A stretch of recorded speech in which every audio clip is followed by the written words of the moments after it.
Kaudse kõne moodustamiseks kas-küsimusest kirjuta lause esimene ots kuni jutumärkide alguseni välja ning lisa if.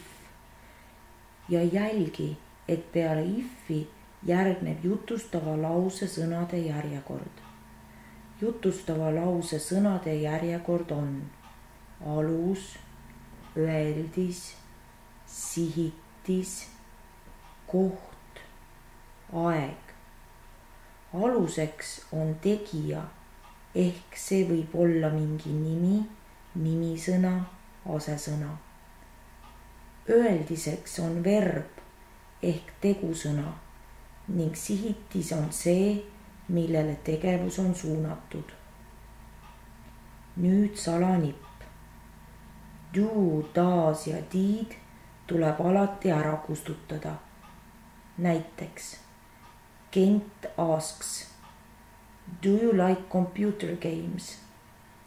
Kaudses kõnes on see Kent asks if, do kaob ära, you like computer games. Kent asks if you like computer games.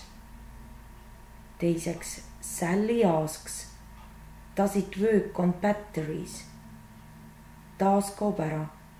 Sally asks if it works on batteries. Pane tähele, lihtoleviku ainsuse kolmanda pöörde korral tuleb tegu sõnale S lõppu.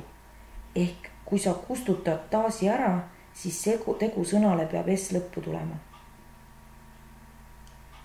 Kevin asks, did they leave early? Kevin asks if they left early. Pane tähele, kui kustutad didi ära, paned tegu sõna teise põhivormi, sest lause peab olema lihtmineviku jutustav lause, kuna did on lihtmineviku abitegusõna. Sarah asks, will they play with it? Sarah asks if they will play with it. Pane tähele, teiste abitegusõnade puhul nagu will, shall, have, has, may, might, can, could, am, are, is, was, were, had, should.